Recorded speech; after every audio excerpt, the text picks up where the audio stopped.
Hello, welcome back to Failing Forward Filmmaking. Today, in the same day, I've just got a better lighting setup that's not melting my face. Changed my shirt, didn't know if you noticed. Today, we're going to speak about the camera that I use for filming, the Blackmagic Pocket Cinema Camera 4K, or for short, the BMPC Pocket Blackmagic Pocket PCC Cinema Camera BMPCC 4K. I have no idea why they called it that. Terrible name. The DS is a great name. Double screen. Call it what it is, the DS XL, the double screen extra large. What you're getting, the Nintendo double screen extra large. And I suppose you do know what you're getting with Blackmagic Pocket Cinema Camera 4K, but come on. Red Kimono, Red Dragon, Airy Alexa, great names, iconic. Come on, Blackmagic. Get your act together. The Ursa, terrible. But a great camera. Is it the camera that I should have bought? This is why we're talking about it today on Failing Forward Filmmaking. Because probably not. I was not prepared for it at all. Dyslexic film had been a thing for maybe a year at the time. And we were just shooting with whatever cameras we could get our hands on, making any projects that we could.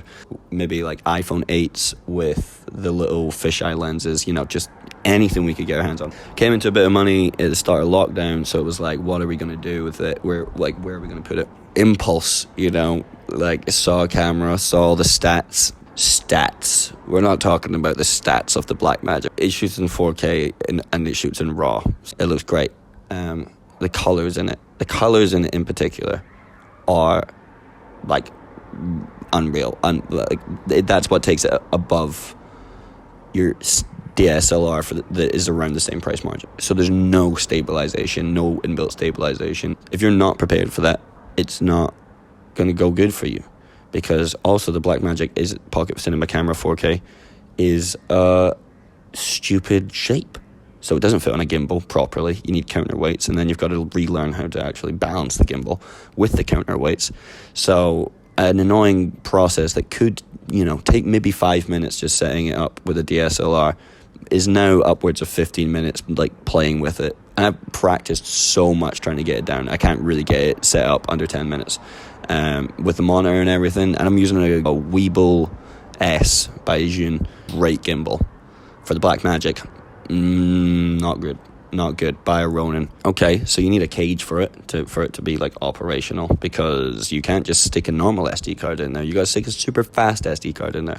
So you gotta have an SSD, because you can use ones. You can drop the color compression. You can drop it down to 1080, to counteract that. But realistically, if you bought a Blackmagic, then you're buying it for the potential of the images that you can get. And I did not know that at the time. So you do need something that's super fast that you can record on, so you can shoot at least at maximum color compression. I don't mind shooting 1080, but anybody that's used the Blackmagic Pocket Cinema Camera 4K will understand that the crop factor is an issue. I understand it.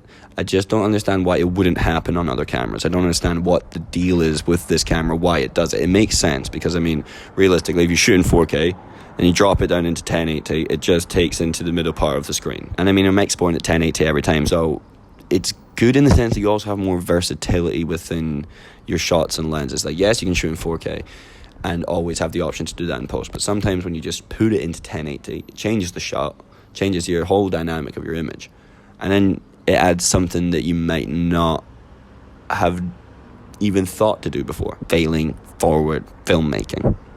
Boom. If you're just trying to do run and gun, videography work, buy a Sony a7 III. Very, very versatile camera. There is another huge issue with the Blackmagic. Each battery maybe lasts 15 minutes. I've got it plugged in at the moment. When I'm taking it out, I'll either I had to buy 8 little batteries, and then I also bought the V-mount lock for it. with the rods. So then again, it's a cinema camera, so now you're building it out and you're rigging it out. I mean, you can obviously do that with DSLRs, you can do that with a GoPro, but this camera, it is necessary to do so. Cage is definitely a must. There's a bunch of videos out there that'll tell you to buy and like rig it out to be about 4, 5, 6 grand, but at that point, buy a Sony FS7 or something, but like an FS6. You can buy an FS6 for about 5 grand, I'm sure, on eBay. And if you've got a kitted out Blackmagic with like everything that these guys on YouTube tell you to buy with it, it's save up the extra grand. Blackmagic Pocket had a lot of problems with it along the line. Again, like, not problems, it's like solid. It's never like stopped working. It does exactly what it's meant to do. I'm the idiot in the situation. I was the one that had to fail to move forward and now understand a different type of camera that I probably wouldn't have understood before. So I don't regret buying the Blackmagic Pocket Cinema Camera 4K. I just would say that when you're thinking about buying a camera, really think about what you're going to be shooting on it. So I mainly make music videos. And when I started, I wanted to make narrative-based music videos that felt cinematic. In my work, my boss shoots on 2 iPhone 13s and a GH7.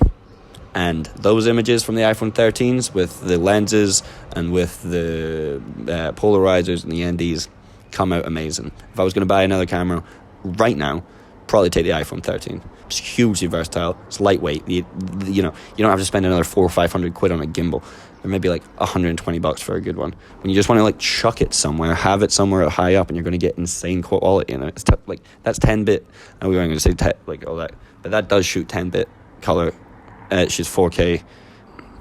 Oh, the other thing, the Micro Four Thirds thing.